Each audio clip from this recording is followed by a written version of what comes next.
Hello and welcome to the Light and Energy Show with me, Claire Wiles. Today we're in Dorchester, the county town of Dorset, and it's famed for Thomas Hardy, of course the author, and Judge Jeffreys, the hanging judge. But we're here to look at Roman Dorchester, and I'm joined today by Chris Tripp, archaeologist. Welcome, Chris, to the show. Good morning. Good morning. And right by the side of us here is a part of the Roman wall in Dorchester. Can you tell us anything about this, Chris? Yes, the whole of this wall would have at one point surrounded the whole town. Unfortunately, most of that is gone now, although when you walk around the old Roman precincts, you can still follow the actual line of the wall itself by walking down what is now tree-lined avenues. The wall you're actually seeing at the moment here is actually only the inner part of the wall. Right. The outer part, all the really good dressed stone has completely all disappeared now, for use by probably medieval people to build their own houses and churches. Okay. So we're going to go now off to the Roman Townhouse. Absolutely fascinating, one of the best examples I believe in the UK, is that right? Yes, it's a real treasure for Dorchester and Dorset in particular. Okay, Chris, you lead the way. So we're here now at the entrance to the townhouse. Chris, when did the Romans actually come to Dorchester? What year? Well, they invaded in 43 A.D, right. Further east obviously, and then they came down here, the Emperor Vespasian, the General Vespasian, he was Emperor later, he came down with the Second Legion Augusta, and the actual town was established in about 70 A.D. Right. The army would have been here first. They would have built a fort, a training ground, which is now Maumbury Rings, and built the first part of the town. But it wasn't until about 70 A.D. that the actual civilian authorities took over and built the town as it is today. So why did they choose Dorchester? They chose Dorchester because it was actually on the end of a chalk escarpment, so it was on fairly high ground, which gave you good views of the surrounding countryside from a defensive point of view, but also because of the river and easy access to water.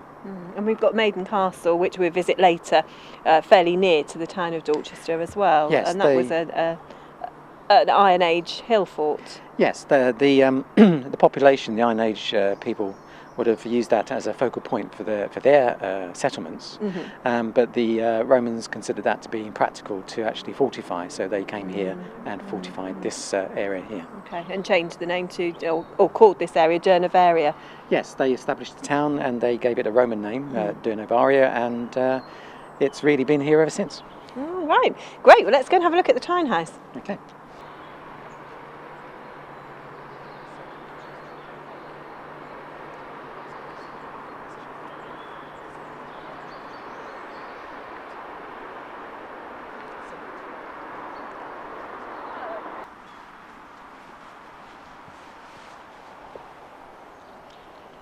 So, Chris, when was the townhouse actually discovered? Well, it was part of a development for the town hall and the council buildings that you can see here today. They were actually going to be built in the late 1930s, and when they started to clear the site, they actually found the foundations for this townhouse, and quite enlightened for the time. They didn't have to do anything about it, but Dorset County Council decided they were actually going to allow some time to dig the site before they actually built their new offices.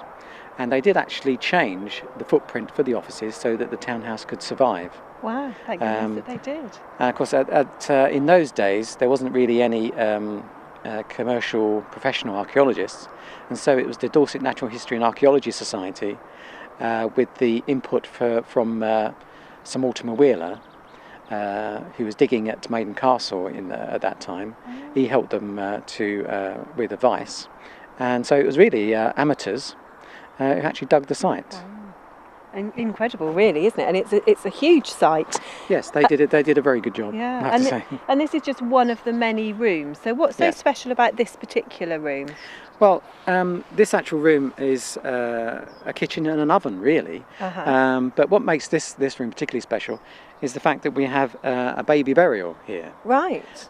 It's in a kitchen? Yes, underneath the kitchen floor. The Romans were very strict about who they could actually bury within the town precincts. Nobody was allowed to be buried within the town precincts. hence the fact we have cemeteries at Fordington and Poundbury, which are outside the town. But if a baby died for any reason, in childbirth or through illness, before the age of 2 or 3, they were considered to be pure of spirit, and consequently burying them under the floorboards of your house was considered to be good luck. Goodness me. So that's why. So this poor unfortunate child was buried under the floor of the kitchen? Yes, for good luck for the family. For good luck. Okay, so let's have a look at some of the other rooms. Okay.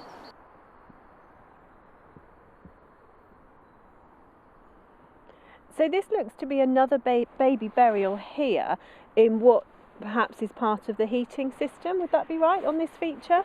Yes, that's right. Yes, this was the original stoke hole for the underfloor heating system for this particular room to our right here. But when the actual building was extended and this became a room, they decided to make this defunct and built another stoke hole outside the wall on the other end of this room. So yes, this would have been worked by slaves for the family, the Romano-British family, so that they could have underfloor heating and heating in the walls during the winter. I just find that it's so incredible to think that all those years ago there was this underfloor heating that we're only just using in our homes now. Yes, this phenomenal. This sort of system wouldn't have been was not going to be seen again until the 20th century, really. Yes, what the Romans did for us was build roads and gave us heating. Yeah. What we shouldn't forget is that the people who lived here would have been Romano-British. They wouldn't have been Italians. Right. They would have been an upper echelon of the what would have been the Iron Age tribes' elite family, one of the elite families. So let's have a look at this heating system here. So what we have here is the floor layer is the slabs of stone that you can see on the far side of the room. That would have been the original floor layer. And underneath those were these pillars. Now normally these pillars are actually made of tile in other examples, but Dorchester has got one of these many unique features in the Roman Empire by having stone pillars instead of tile pillars. And so the heating would have, the fire would have been outside the room. It would have been channeled through using convection under the floor to have a nice toasty floor to stand on, and then the heat would have risen through tile flues set into the wall, which would have heated up the walls as well. And then it would have gone, any residual smoke and heat would have gone out underneath the eaves of the room, of the roof. And so really it was a really fully working modern system in that sense. So this room would have been used for just for relaxation purposes, a bit like we would have our nice comfortable lounges today. Yes, you could have used it as a winter bedroom, right, or as a living space as well. These rooms tended to be interchangeable. Sometimes they were used as bedrooms, sometimes it's used as living spaces. Of course, during the summer you would have used other rooms. I find that quite interesting with the Romans, how they had rooms that were deemed winter rooms and summer rooms, so they did swap things around according to the seasons and what was required at the time. Yes, a very practical and sort of flexible system. Of course, everybody else, 99.9% of the population, would have been freezing with open fires. Yes. But of course, if you were quite well off, and a lot of the Iron Age elite would have been quite well off under the Romans, they installed these systems. Yeah, wonderful. And now we're going to go across and have a look at the well, I believe. Okay. So this is the remaining column for the loggia, which would have been quite a nice feature at the front of the building. A lot of these columns are actually found in the well, which is in front of us, along with a lot of other artefacts. So a well is always a good place to go to dig, because you find quite a lot of stuff down these. So when they excavated the site in the 1930s, they decided that they put one of these loggia columns back up for the public to see, and the rest were put into the Dorset County Museum. So this feature here, we've got a sort of a semicircular indent into the house wall, which would have been a shrine. Am I right, Chris? Yes, most households would have had their own personal god or goddess pray to during the day. So if you were in trading, you might pray to your God to make your business successful. If you had an enemy, you might say, could you give them a nasty disease, please? And so they die and so on. But if you couldn't afford to have your own little shrine, there were public temples that people used to go to, and of course I suppose they had communal rituals and festivals at those public shrines. If you were so inclined, you could have your own personal house shrine. So it's showing again the wealth of the people that lived in this place. Yes, and the fact that it's still there and it's actually built into the wall would indicate that it was quite a big structure. So it would have had probably lots of nice decoration, perhaps some little doors to actually close off the god when you weren't using it, and they would have been your personal deity in a similar way that the later Christian tradition had saints for a particular profession. So it sort of went on from there, really. Right, okay. Now, I grew up in Dorchester, spent my early years here from sort of the mid-60s up until the mid-70s, and used to come to the Roman Townhouse and other Roman places in Dorchester. And of course this structure wasn't here then, protecting these beautiful mosaics, and thank goodness that they are protected, because they are incredible, aren't they? Yes, I mean, for a provincial town like Dorchester to have this amount of mosaics, and the townhouse itself, which is a unique structure in the British in the British mainland, is fantastic. It's got some. Not only has it got some beautiful mosaics, it's also got a couple of unique designs. Most designs for mosaics tend to come in a catalogue, really. So you could go to a mosaic maker with a catalogue. And he'd say, right, Governor, I've got some mosaics for you to choose from, and he'd say, I'll have one of those and one of those. That's fantastic. Picture that conjures up in your mind, doesn't it? Yeah. Although they probably wouldn't have spoken. Can I have that one? Accent. But can I have, please, those colours? But in actual fact, there's two mosaics here, actually, that are actually unique, so they're bespoke. So the Romano-British family that lived here obviously had enough money to actually say, well, I'd like something that nobody else has got, and consequently they ordered some original artwork, I suppose you could call it. And I wonder how much they would have paid for that in those days. Quite a lot, probably. Quite a lot. Yes. Yeah. The only mosaic that's still intact in the townhouse is the owner's study room. But in this house, in this room behind us, we have actually got quite an interesting feature, in the sense that the room was originally one room, but they decided to cut it into two, and decided to cut through the original mosaic and create this unique striped white and red mosaic with a wooden partition between the two rooms. And again, I haven't heard of any other townhouse or villa even that has actually got that feature in existence. So that's another unique feature for the town. And there's been lots of mosaics found in Dorchester, isn't there? There's the mosaic pavement that was found in Durngate Street that's now in the museum. Yes. So Dorchester was quite an important hub, I suppose you could say, for the region. Yeah. In the sense that it was the first big settlement from the south coast, where a lot of trading would have gone on.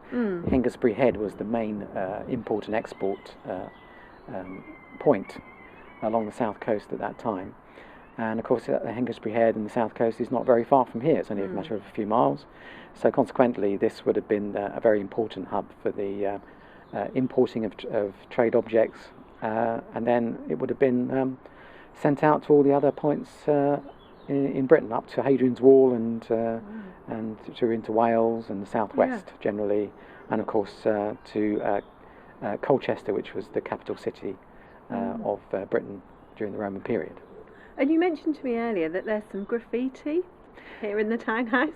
Yes, by careful excavation you can find a lot of evidence that perhaps in the past would have been destroyed or just swept away.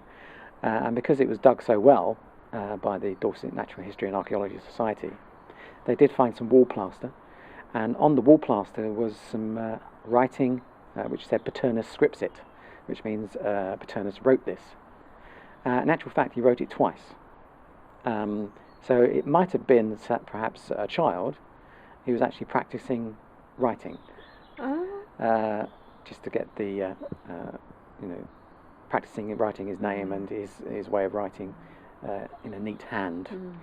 So, but to find an actual piece of graffiti on the wall plaster really, I think, brings you into contact with a real person. It does. It brings it all to life, and the kind of things that may have gone on in Roman Britain. Yes. This image of a small child, perhaps, like you say, just practicing his writing on the wall. Right, yes. Yeah. It's a real human element, and I think that's what most archaeologists who want to be archaeologists, certainly it was for me.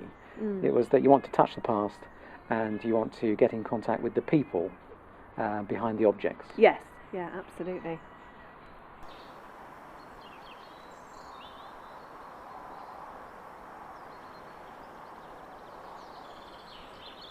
Now here in the grounds of the townhouse we've also got some sarcophagus, and it doesn't come from here, does it, Chris? It comes from Maumbury. That's right, yes. They brought it here as a feature for people to see at the townhouse, but it's not actually comes from the townhouse because, as I mentioned, they weren't allowed to actually bury anybody within the precincts of the town. But really it's nice to have it here because it gives you an idea of how people lived and also what they did when people died. And of course, if you were quite high class, as the people living here would have been, they may have been buried in a sarcophagus, a stone sarcophagus, probably in a wooden coffin inside it. Although I was on a site in London where we actually found a sarcophagus with a lead coffin inside it, and inside was the body of a Spanish woman. They found that she was Spanish because of looking at the teeth enamel, which indicated that she was brought up in Spain. So, sarcophagus meant that you were very high class, and really this would have tied in with the townhouse occupants anyway. So it's good that it's actually here. So Maumbury itself was quite a large burial ground, wasn't it? I can remember the digs going on when I did live in Dorchester. My late father used to go and help on the digs there, and there were lots of bodies that came up. It's now one of the trading estates. Yes, it was a huge cemetery. It was one of two that we know. The other one is at Fordington, which is further southeast. But they're still digging. They're still building buildings there, and it's being redeveloped. So it's possible that they might find some more evidence of graves there. Although perhaps they've found them all now. I was digging in a small site, opposite the Dorchester Hospital, which used to be a garage, and that was being redeveloped, and we found another 30-odd bodies there, which was just clipping the Maumbury cemetery. Yes. All east-west, because by the late 4th century, the Romano-British and the Roman Empire had become Christian, so consequently they were all facing east-west. And consequently you don't really find bodies with artifacts in Christian graves, although we did find a piece of Saxon glass. And although they were Romano-British, they would have been trading with Saxon people, Germanic tribes in the Roman army, and then later when the Roman army left in about 410 AD, the Romano-British people here kept out the Germanic tribes for 200 years. Wow. But they wouldn't have been at war all the time. They would have been periods of peace where they would have been trading. So it's not a surprise that you find a piece of Saxon glass in a Romano-British grave. We're here now at Maumbury Rings in Dorchester, and this site has been used for millennia and is still used today as a focal area for Dorchester. What can you tell us about this, Chris? Because I believe it dates back to the Neolithic period. Yes, the first site that was constructed here was 4,500 years ago. A fairly typical henge monument in the sense that it has the bank on the outside and a ditch on the inside. When I say a ditch, I actually mean a series of pits that were connecting. About 45 of these pits were constructed, about 3 meters across, overlapping each other, and each pit was about 10 meters deep. Wow. And unfortunately, out of the 45, only 8 were dug and excavated, but it did show how deep they were. But also they found some deer skulls, some human skull fragments, and in one particular pit they found quite a nice chalk carved phallus, which you can see on my blog. Yeah. And yes, a henge monument. We don't really know definitively what they were used for, but they were, especially in the West Country, you do find a lot of examples of henge monuments, Stonehenge being the most famous, and of course Avebury. And this is our own henge monument in Dorchester. Later on, when the Romans arrived, the bank and the pit's ditch would have still been fairly visible. So they decided to renovate the space by digging down inside the circle to create a bigger bank and filled the ditch and pits in. And they really, we think they turned it into a ludus, which is more of a training ground for Roman soldiers. So I don't think we should really have an idea that of gladiator fights necessarily. They probably did use it for other entertainments as well, but primarily as a ludus for training their soldiers.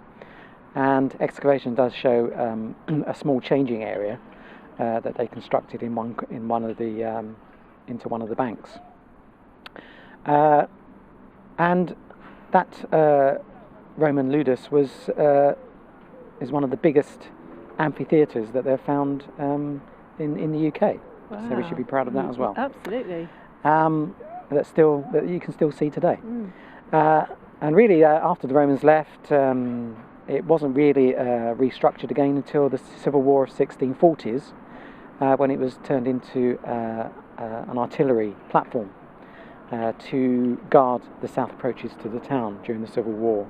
And as you can see behind us, they cut a ramp in that side at that time to put their structures in and the guns. So originally there wouldn't have been this gap here, this henge would have come all the way around here with the entrance at the other side. Yeah, the entrance, the Neolithic entrance and the Roman entrance was at the other side. But during the Civil War, they built this ramp here. And then after the Civil War, unfortunately, it was turned into a place of execution. During the Monmouth Rebellion, the 1680s, Judge Jeffreys and so on, about 80 of the rebels were tried and then executed by Judge Jeffreys, famous in Dorchester, obviously. Yes, absolutely. And then during the 18th century, it was continued to be a place of execution, and there's a famous case of Mary Channing, who was only 19, and she was garroted and burnt in the rings. And Thomas Hardy he wrote a poem called The Mock Wife, and he made Mary Channing as sort of central to that story. So he was using that story in the 19th century. Obviously, he probably, as a child, knew people that remembered perhaps the Mary Channing burnings, because that was only in the late 18th century. So, yes, it's a space that was created 4,500 years ago. And when I bring students here, and there's something still going on here for the community, it's always great for them to see that this space, which is part of Dorchester, has been used for 4,500 years and is still being used, and will still be used in the future, hopefully. And that's just amazing, isn't it? That something from the Neolithic time can still be so much part of the community, rather than just being a place, monument. that people might go and visit. Yes. And a critical testament to human nature, really, when we can make use of these things. Absolutely. So we're off now to Maiden Castle. Okay. And we'll see you there. Behind me now is the Iron Age hill fort of Maiden Castle. And Chris, this is a really interesting site in relation to the Romans, isn't it? Yes, in terms of Dorchester, which was obviously founded in the 70s AD, there had been a settlement in this area, and Maiden Castle was the real focal point for all the settlements in this area in the Iron Age before the Romans came. And it had been a focus of activity for thousands of years, even before the Iron Age, because when you're walking around Maiden Castle, there is actually a Neolithic causewayed enclosure, which is a series of circles, again made up of pits. We're not really sure what they were for, but it did show activity on the site, say about 4,500 years ago. And then they built a bank barrow as well on this high ground. Again, a bank barrow, we don't really know what that's for either, and neither of those features are really visible today. In the early Iron Age, they created a small hill fort on the eastern side of the promontory, and then expanded it westward over the next few hundred years. So that's sort of behind us, what you can see now. Yes. on the eastern side. It wasn't. They expanded it west, going from there across here later in the Iron Age to make it the biggest hill fort in the country. And really, it was the focus for the settlements in the area for throughout the Iron Age until the Romans invaded in 43 AD. And when General Vespasian arrived here with his 2nd Legion Augusta, he really didn't take too much time in taking it. There is evidence to suggest that the Celtic tribes did resist, because when Sir Mortimer Wheeler dug the site in the 1930s, he did find a series of graves, which he called a war cemetery. And one of the skeletons had what's called a ballista bolt, which is a Roman piece of iron spear, really, that was fired from a big crossbow, actually embedded in the spine of one of the defenders. And this is the Durotriges? The Durotriges tribe, yes. We've now reappraised that, because it was redug in the 1980s by Niall Sharples. And we've reappraised the cemetery now as not being really a war cemetery as such, but just a focal point for burials, because they were actually buried very carefully. If you have a war cemetery, you just tend to have bodies thrown into a pit. But in this case, they were actually laid out quite correctly. They had artifacts buried with them, and so on. So it's probably a case of a cemetery that was used over a number of years, rather than just one event. Although there is evidence to suggest that there are skeletons with trauma on them, which probably relates to other conflicts and the conflict when Vespasian arrived. And then, really, it was left unused for most of the time that the Romans were here. Obviously, they set up Dorchester next to the river, where you had some water, because there's no water up here. Although later in the Roman period, just before they left in about 410 AD, they did build a temple on this site. So the Romano-British people, as they were now, still considered this to be not only a centre for the people, but a religious site as well. And you can still see that temple, the foundations there, when you walk around the site. And really after that, after the Romans left, the Anglo-Saxons, they buried a few people up here. They possibly used it for some festivals or events. And one of the actual skeletons was actually evidence to suggest that it had actually been cut up. So it's possible that they knew about the other burials that were here already, and perhaps there was a fight between one tribe and another down here, and they buried the results of that conflict on Maiden Castle.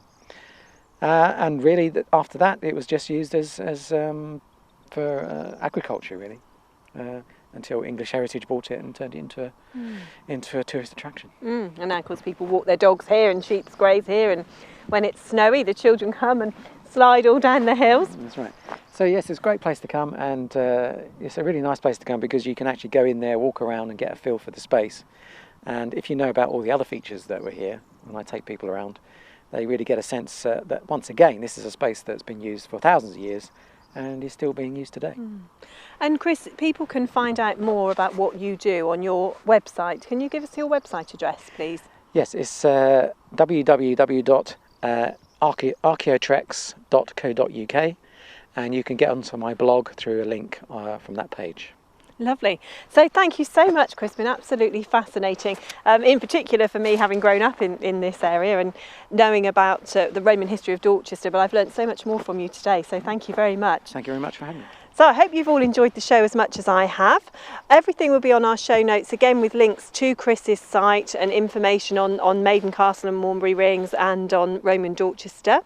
Find us on Facebook, and obviously the website address is www.thelightsandenergychannel.tv. So thanks for joining us. See you next time.